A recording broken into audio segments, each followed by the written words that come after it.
Ativa dos países interessados e com essa possibilidade, Joel, de fazerem a escolta desses navios para ver se de fato eles vão atravessar o Estreito de Hormuz, né, por onde passa pouco mais de 20% da produção mundial de petróleo e tentar minimizar essa questão do desabastecimento. Só que agora a gente está vendo um outro viés desse conflito que está para além da questão do Estreito de Hormuz, que a gente tem falado tanto, que é uma ligação marítima muito importante, e boa parte dos produtores de petróleo no mundo utilizam esse caminho para transportar o produto. Só que, para além disso, nesse fim de semana, a gente teve uma intensificação dos ataques de Estados Unidos e Israel contra o território do Irã, principalmente a capital Teherã.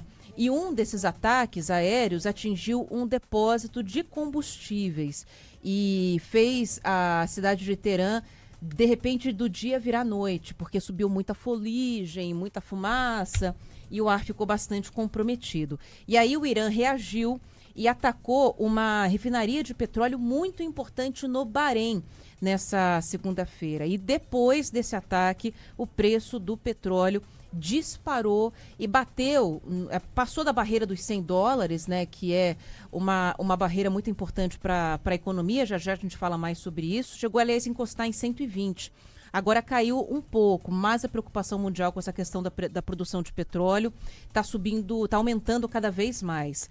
Nesse fim de semana, o governo iraniano também anunciou o sucessor, né, o substituto de Ali Khamenei, o líder supremo do país que foi morto nos primeiros bombardeios realizados por Israel, e o escolhido foi o filho dele, o Mojtaba Khamenei.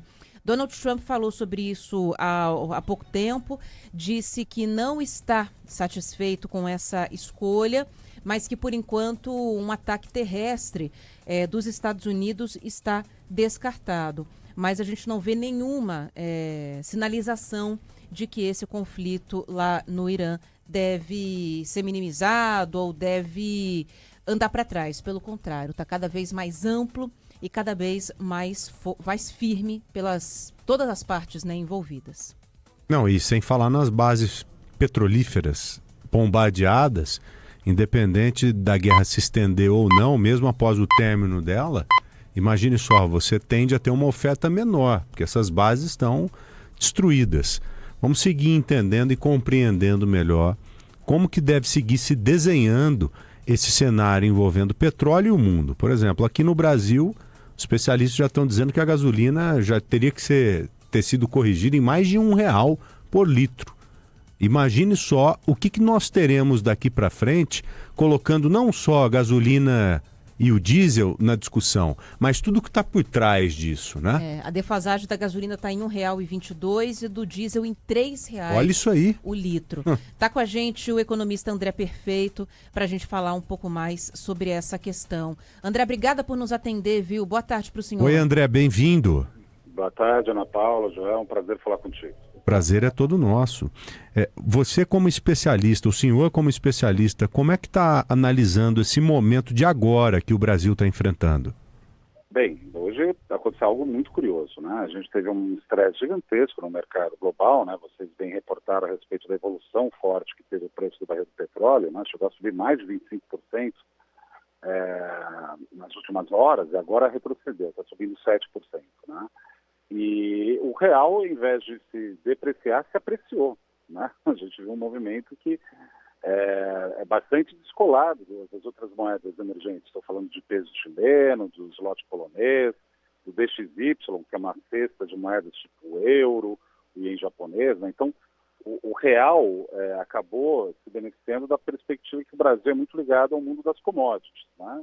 Seja Petrobras, por exemplo, não só Petrobras, como outras empresas propriamente privadas do setor, que tendem a se beneficiar muito com isso, né? E aí entra nessa discussão também no Brasil, que é importante, acho que a gente tinha que ter mais clareza sobre esse fenômeno, que o Brasil, desde 2017, 2018, a gente é superavitário na balança de petróleo e derivados. O que eu quero dizer com isso é o seguinte, né? É verdade, a gente exporta gasolina, óleo diesel, né? Tem uma parcela importante. Mas o que a gente exporta de óleo bruto, óleo cru, é tanto mais que a gente está numa situação, mal comparando aqui, de Brasil virou um Emirado Árabe, né? mas para pegar os dados de janeiro e fevereiro da balança comercial do Brasil, 60% do resultado positivo da balança foi petróleo e derivado. Então a gente está numa situação diferente. E hoje o dólar ter caído contra o real, quando estava subindo contra todo mundo, é uma indicação que não pode ser ignorada. Isso não quer dizer que vai ter só um tempo bom para o Brasil. Vai ter constantemente aí em alguns preços, sem dúvida nenhuma. Na própria gasolina, a Petrobras eventualmente vai ter que se posicionar a respeito da paridade, né? Mas esse movimento em relação ao dólar e o real quer dizer exatamente o quê?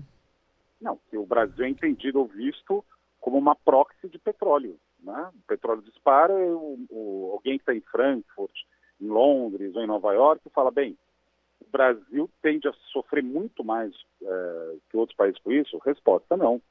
A gente tem uma situação que, ao olhar de um estrangeiro, eles olham a gente nessa chave, né? Nessa perspectiva, e que é real, e é uma novidade, né? A gente, há pouco tempo, né, a gente tem um resultado tão expressivo nessa rúbrica da nossa balança comercial. Isso daí vai entrar na discussão cada vez mais, né? Eu acho que hoje isso daí é um primeiro sinal. Eu achava ontem à noite, quando eu vi o preço de petróleo disparando, por conta da eleição do filho do próprio Ayatollah no Irã, ou mesmo os ataques que tiveram por parte do Mujtaba Khamenei. É isso, por parte do Irã também teve alguns ataques importantes. Eu imaginava que ia estressar a moeda brasileira junto com as outras, mas não foi isso que aconteceu. Isso daí que está, vamos dizer assim, vamos ver se confirma. É muito cedo para falar que André, isso daí é a tendência geral, mas vamos ficar atentos. Vamos ver se está correta essa colocação aqui. É claro que esse colapso que o mundo está vivendo hoje, falando de petróleo, ele tem um impacto negativo, bem negativo para o consumidor. Por exemplo, daqui a alguns dias, é claro, gasolina mais cara, diesel mais caro para todos nós aqui. A gente falou agora há pouco dos produtores do Rio Grande do Sul reclamando que não tem mais diesel para os caminhões transportarem a produção deles. Mas a Petrobras, que é uma das bases importantes do governo brasileiro, essa sim, por ter como principal função produzir petróleo, vai explodir. Ou seja, fica extremamente rentável, muito mais do que nunca. Mesmo porque a área lá do Oriente Médio, que hoje está fechada ao petróleo, ela deve continuar desse jeito. Enquanto que esse lado do mundo aqui no Brasil, que também produz muito petróleo, tem condição plena de abastecer outras partes do planeta. Então, esse que é o jogo que é difícil de entender. Porque, por exemplo, óleo diesel. Imagina a demanda por óleo diesel no mundo. Qualquer um que produz óleo diesel hoje em dia está dando risada à toa, né? Ou gasolina, né? Vai ter para o Brasil num volume suficiente que não dê nenhum problema, vai ser uma negociação. E essa negociação, o Brasil pode ter uma vantagem em relação a todos os outros países do mundo, porque a gente exporta matéria-prima. Então, assim, esse jogo que não dá para cravar, que vai explodir o preço. Não sei se necessariamente é isso, não, porque o real está se mostrando forte. Então, assim, não quero dizer que não vai ter problema. Isso daí eu acho que vai gerar ruído até na discussão da taxa de juros aqui no Brasil. Talvez o Banco Central seja mais comedido, vai ter um corte talvez menor. Isso eu entendo que faz sentido. Mas momentos de conjunto das nações, o Brasil está muito melhor. Né? Mas momentos de crise econômica sempre tem alguém para ganhar também, né? Enquanto uns perdem, outros ganham muito. A Rússia também, olha como são as coisas. A Rússia já passa a sorrir de canto a canto de boca. Como é que faz agora, por exemplo, para você abastecer a Europa com esse problema? Com gás, principalmente, com derivados do petróleo, com o próprio petróleo. Não é à toa que a Europa está entrando até na história de escoltar os navios de petróleo no Estreito de Hormuz. Aquele gasoduto que já existe da Rússia para a Europa, é o Nord Stream, se não me engano. Esse gasoduto está prontinho para seguir abastecendo a Europa. Aí é um momento assim que ou você recebe da Rússia ou não recebe de ninguém. Então, aí volta a questão, né?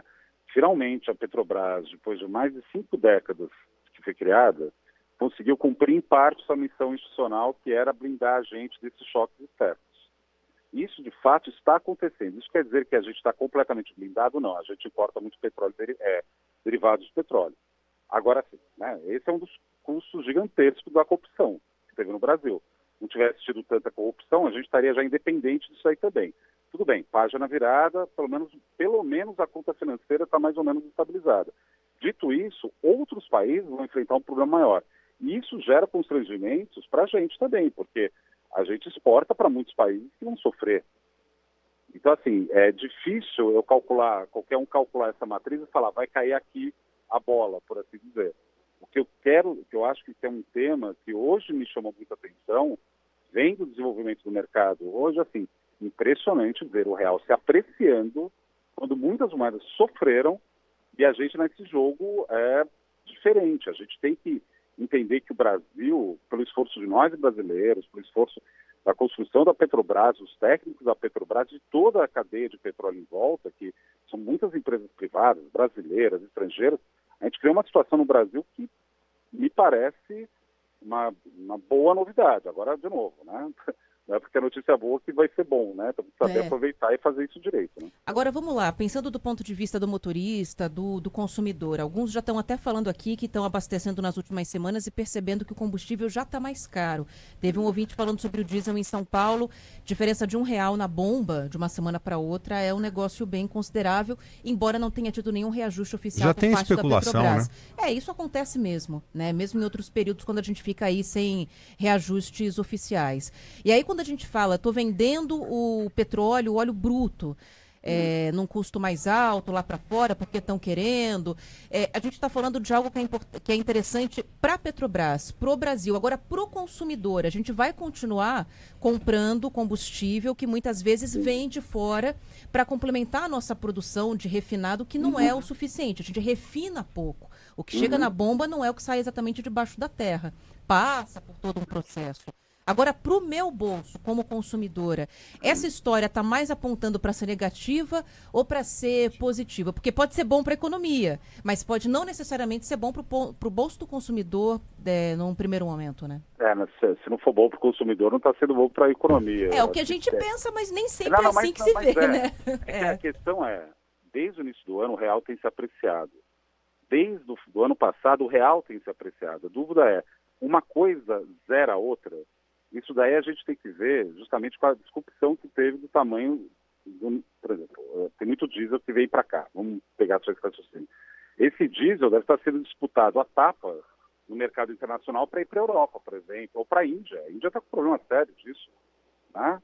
Então, tudo isso daí para colocar que não dá para a gente cravar. O que eu posso apontar é que, dado os outros países do mundo, o Brasil está numa situação muito peculiar. Eu vou exagerar aqui a imagem, só para colocar o que eu penso. Eu estou vendo o Brasil ganhando quase de WO, sabe? Porque a gente está numa situação de o mundo inteiro está tão complexo, o André, tão machucado, que o Brasil melhor. E olha que interessante, o Brasil, ele é um grande exportador de petróleo, um dos maiores do mundo, e o que ele recebe de gasolina e diesel, que é o essencial para a gente aqui, não vem da área do conflito, vem principalmente dos Estados Unidos. Então, vem parte da Índia. Isso. Ou seja, são áreas que estão alheias ao conflito. Acaba entrando no balanço do mercado. Exato. Então, mas da aí Rússia. Que é a discussão. Essa gasolina e óleo diesel americano, de outras regiões, vai estar sendo disputado a tapa, né, por todo mundo. Agora sim, tem que agora saber a Petrobras como administrar isso. O real, porque fosse um tempo atrás, antes dessa balança comercial ser positiva, a gente estava naquela situação bastante complicada, né? Porque a gente já está sofrendo com a balança comercial sendo déficit e o dólar disparando. Aí sim seria muito ruim. Eu não quero, de novo, eu insisto, eu não quero dizer que está tudo bem, mas eu acho que a gente tem que incorporar e entender que existe um momento diferente. E aí agora cabe aos formuladores de política, né, se manterem muito bem alinhados para não gerar um ruído mais do que precisa. Se precisar subir a gasolina porque está mais caro importar, faça isso. Porque a gente tem uma margem de gordura que pode gastar sem gerar nenhum ruído no mercado. E aí depois as coisas voltam ao normal. De novo, é preferível estar no Brasil no momento que nem esse, especialmente porque a gente está longe de tudo, né? A minha brincadeira de falar que a gente vai ganhar para o WO é isso, né? A gente não está no meio da confusão. A gente pode se aproveitar disso, mas isso daí precisa de inteligência de todos os participantes. E aí, ainda assim, daquele jeito, né? Tendo que esperar para ver como é que a história vai se desenrolar e ver se de fato o Brasil vai poder se aproveitar. Bom, foi um ótimo ponto de vista. Agradecer aqui ao André Perfeito, economista, por nos atender aqui na Rádio Bandeirantes, sempre com excelência. Obrigado, viu, André? Obrigada. que agradeço, um abraço a todos e olha, espero tempos melhores. Guerra nunca Com certeza. é bom, mesmo que a gente melhore, mas não é bom guerra de forma alguma. Verdade. Nunca, jamais. Por isso é muito alto. Um abraço, Valeu. querido. Fica com Deus.